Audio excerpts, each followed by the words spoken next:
আসসালামু আলাইকুম। আসার মিনি কিচেনে সকল বন্ধুদের স্বাগত জানিয়ে শুরু করছি। আজকে আমি নিয়ে এসেছি ডিম, আলু ও টমেটো দিয়ে একটা দারুণ স্বাদের রেসিপি।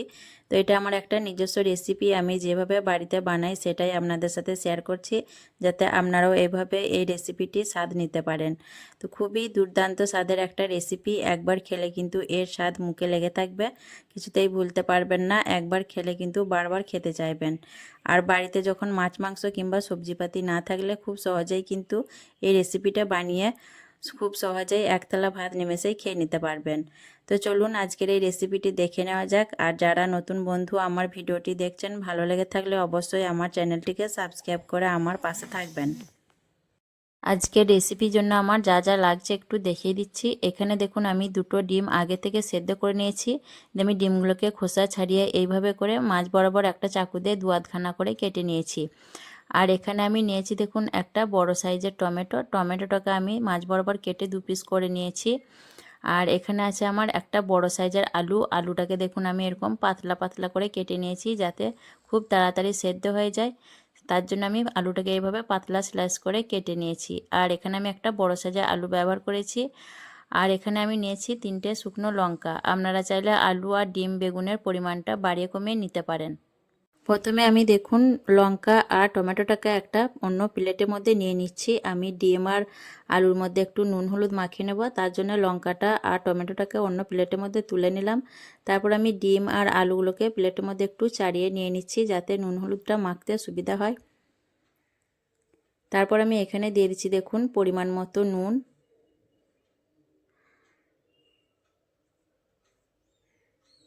আর দিয়ে দিচ্ছি খুব অল্প পরিমাণ হলুদের গুঁড়ো, আর দিয়ে দিচ্ছি খুব সামান্য পরিমাণ লঙ্কার গুঁড়ো। এতে করে ডিম আর আলুর মধ্যে নুন ঝালটা ভালোভাবে মিশে যাবে, আর খেতেও কিন্তু খুব ভালো লাগবে। তার জন্য আমি খুব অল্প করে লঙ্কা, নুন, হলুদ ডিম আর আলুর মধ্যে মেখে নিচ্ছি। তো খুব ভালোভাবে আমি ডিম আর আলুর মধ্যে করে মশলাগুলোকে মেখে নেব। এতে করে ভাজার সময় মশলার ফ্লেভারটা ডিম আলুর মধ্যে খুব ভালোভাবে মিশে গেলে রেসিপিটা খেতে কিন্তু খুবই ভালো লাগবে। তো এইভাবে করে অবশ্যই আপনারা এই রেসিপিটা একবার বানিয়ে দেখতে পারেন, খেতে কিন্তু খুবই দুর্দান্ত স্বাদের হয়। শুধুমাত্র এই রেসিপি দিয়েই ভাত খেয়ে নিতে পারবেন, সঙ্গে আর কিছুই লাগবে না। ডিম আর আলুর মধ্যে আমি নুন, হলুদ, লঙ্কা খুব ভালোভাবে মেখে নিয়েছি দেখুন। এখন আমি রান্নার দিকে চলে যাব। রান্নার জন্য আমি গ্যাস অন করে একটা তাওয়া বসিয়ে দিয়েছি, আর দিয়ে দিচ্ছি পরিমাণ মতো সর্ষের তেল। আর অবশ্যই কিন্তু সর্ষের তেলে রান্নাটা করার চেষ্টা করবেন, তাহলে খুব বেশি টেস্টি হবে। আমি একটা হাতা দিয়ে দেখুন তাওয়ার মধ্যে তেলটাকে পুরোপুরিভাবে ছড়িয়ে নিচ্ছি। দিয়ে তেলটাকে খুব ভালোভাবে আমি গরম করে নেব। আর আমি কিন্তু তেলটা একটু বেশি পরিমাণে দিয়েছি, একবারে দিয়ে দিচ্ছি তেলটা। এই তেলের মধ্যে আমি পুরো রান্নাটা করে নেব, পরে আর তেল ব্যবহার করব না। তেলটা ভালোভাবে গরম করে নেওয়ার পর এখন আমি নুন হলুদ মাখিয়ে রাখা আলুগুলোকে একে একে তার মধ্যে দিয়ে দিচ্ছি। আর সব আলুগুলো কিন্তু আমার এক ব্যাচে ধরে যাবে, তার জন্য একবারেই আমি সব আলুগুলোকে দিয়ে দিচ্ছি। আলুগুলোকে সব দেওয়ার পর আমি ঢাকনা ঢেকে দিয়ে একদম লো ফ্লেমে বেশ কিছুক্ষণ হতে দেব।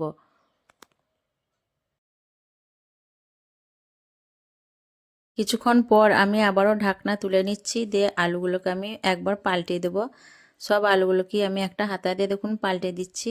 এতে করে আলুর দুই পিঠই কিন্তু খুব ভালোভাবে সেদ্ধ হবে।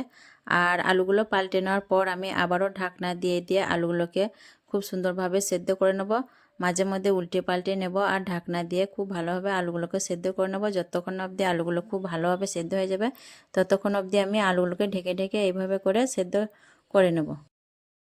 বেশ কিছুক্ষণ পর দেখুন লো ফ্লেমে ঢাকনা দিয়ে দিয়ে আমি আলুগুলোকে খুব ভালোভাবে সেদ্ধ করে নিয়েছি।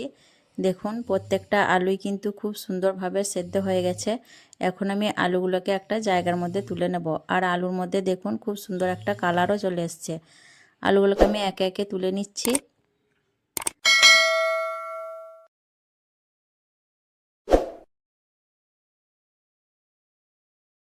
আলুগুলো তুলে নেওয়ার পর এখন আমি একে একে ডিমগুলোকে দিয়ে দিচ্ছি। আর ডিমের এই দেখুন কুসুমের অংশটা নিচে দিয়ে এইভাবে করে দিয়ে দিলে ডিমগুলো ভাজার সময় ভেঙে যাবে না। ডিমের মধ্যে কুসুমগুলো গোটা গোটাভাবেই থেকে যাবে, আর খুব সুন্দরভাবে ডিমগুলো ভাজাও হয়ে যাবে। তারপর আমি টমেটোটাও এর মধ্যে দিয়ে দিচ্ছি। দিয়ে আমি কিছুক্ষণের জন্য ঢাকনা চাপা দিয়ে দেবো, যাতে টমেটোটা তাড়াতাড়ি সেদ্ধ হয়ে যায়।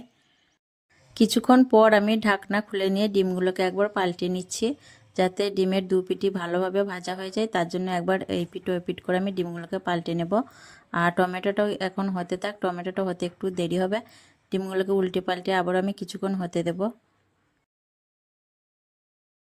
ডিমগুলোকে দেখুন আমি উল্টে পাল্টে ডিমের দু পিঠই দেখুন ভালোভাবে ভেজে নিয়েছি, আর খুব সুন্দরভাবে ডিমগুলো ভাজা হয়ে গেছে। এখন আমি ডিমগুলোকে তুলে নেব। আর এখন হয়তো আপনারা দেখে বুঝতেই পেরে গেছেন আমি কি বানাতে চলেছি। তো আমি খুব দুর্দান্ত স্বাদের একটা ডিম আলু আর টমেটো দিয়ে ভর্তা বানাবো। আর এই ভর্তাটা আমাদের পরিবারের সকলেরই কিন্তু খুব প্রিয় একটা রেসিপি। তার জন্য আমি এটা আপনাদের সাথে শেয়ার করেছি, যাতে আপনারাও এই ভর্তার স্বাদটা নিতে পারেন। আর টমেটোটা এখন হতে থাকবে। এখন আমি এর মধ্যে দিয়ে দেব চা চামচের 1 চামচ সর্ষের তেল দিয়ে দিচ্ছি। অফ ক্যামেরায় আমি কিছুটা তেল তাওয়া থেকে তুলে রেখেছিলাম, সেই তেলই আমি দিয়ে দিলাম। একটু নাড়াচাড়া করে নিয়ে আমি এখানে দিয়ে দিচ্ছি দেখুন 3টে শুকনো লঙ্কা। দিয়ে লঙ্কাগুলোকে আমি নাড়াচাড়া করে খুব ভালোভাবে লাল লাল করে ভেজে নেব। লঙ্কাগুলোকে দেখুন লাল লাল করে ভেজে নেওয়ার পর এখন আমি লঙ্কাগুলোকে তাওয়ার সাইডে লাগিয়ে দিচ্ছি। টমেটো আর লঙ্কা এক সাইডে হতে থাক। তারপর আমি এখানে দিয়ে দিচ্ছি 2টো মিডিয়াম সাইজের পেঁয়াজ কুচি। আর পেঁয়াজটা একটু বেশি করেই দেবেন, তাহলে ভর্তাটা খেতে ভালো লাগবে। তেমনি নাড়াচাড়া করে পেঁয়াজটাকে কিছুক্ষণ ভেজে নেব। আর পেঁয়াজটা আমি খুব বেশি পোড়া পোড়া করে ভাজবো না, যাতে পেঁয়াজটা একটু নরম ভাব থেকে কাঁচা কাঁচা ভাব থাকে, সেরকম করে আমি পেঁয়াজটাকে ভেজে নেব। ভর্তাটা আপনারা চাইলে কিন্তু কাঁচা পেঁয়াজ দিয়েও করতে পারেন। আর কাঁচা পেঁয়াজে কিন্তু ভর্তাটা খেতে খুব বেশি ভালো লাগে। যেহেতু আমার ছেলে কাঁচা পেঁয়াজটা খেতে পাবে না, নিষেধ আছে, তার জন্য আমি পেঁয়াজটাকে একটু হালকা করে তাওয়াতে ভেজে নিচ্ছি। পেঁয়াজটা দেখুন আমি খুব ভালোভাবে ভেজে নিয়েছি, দেখেই বুঝতে পারছেন পেঁয়াজটা আমি কিভাবে ভেজেছি। খুব বেশি কাঁচাও রাখিনি, আবার খুব বেশি পোড়া পোড়াও করিনি।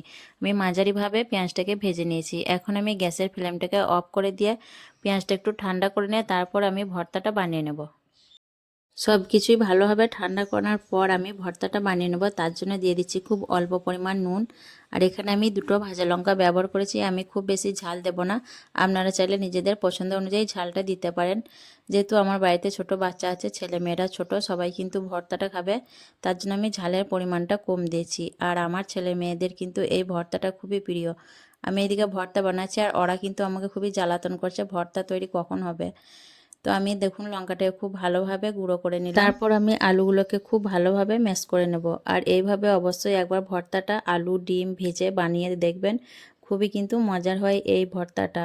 এর স্বাদ কিন্তু মুখে লেগে থাকবে একবার খেলে, আর বারবার খেতে চাইবেন। খুবই মজার হয়, গরম ভাতের সঙ্গে বা পান্তা ভাতের সঙ্গেও কিন্তু খেতে পারবেন। আলুগুলো ম্যাশ করানোর পর আমি দেখুন ডিমগুলোকে হাত দিয়ে ভেঙে নিচ্ছি। আর ডিমগুলো আমি খুব বেশি ভাঙবো না, যাতে ডিমের সাদা অংশটা একটু দানা দানা থাকে। এতে করে ভর্তাটা খাওয়ার সময় ডিমের অংশটা মুখে পড়লে খেতে কিন্তু খুবই ভালো লাগবে। তো ডিম আমি ভেঙে নেওয়ার পর সব কিছুই তারপর একসঙ্গে খুব ভালোভাবে ভর্তাটাকে মেখে নেব। ভর্তা মাখার সময় আমি নুনের পরিমাণটা কম ব্যবহার করেছি, যেহেতু আমি আলু আর ডিম ভাজার সময় নুন দিয়েছিলাম, সেজন্য নুনটা একটু বুঝেই দিতে হবে, লাগলে পরে আবার দেওয়া যাবে। আর এখানে আমি কিন্তু আর কাঁচা তেলও ব্যবহার করিনি, যেহেতু আলু ডিম ভাজার মধ্যে তেল আছে। আপনারা চাইলে কিন্তু একটু কাঁচা সর্ষের তেল ব্যবহার করতে পারেন। আমি দেখুন ভর্তাটা খুব ভালোভাবে মেখে নিচ্ছি। আর ভর্তাটা ভালোভাবে মাখতে মাখতে আমি একটু নুনটাও চেক করে দেখে নেব, যাতে নুনের পরিমাণটা কম হলে একটু দিয়ে দেবো। তো নুনের পরিমাণটা একটু কম হয়েছে, তার জন্য আমি আরও কিছুটা নুন দিয়ে ভালোভাবে মেখে নেব, তাহলেই কিন্তু আমার ভর্তাটা একদম তৈরি হয়ে যাবে। আর এই ভর্তার রেসিপি আজকে আপনাদের কেমন লেগেছে অবশ্যই কমেন্টে জানাবেন। ভালো লাগলে লাইক করবেন, শেয়ার করবেন, আর আমার চ্যানেলটিকে সাবস্ক্রাইব করে আমার পাশে থাকবেন। আসবো আবারও অন্য কোনো রেসিপি নিয়ে। সকলে ভালো থাকবেন, সুস্থ থাকবেন। আল্লাহ হাফেজ।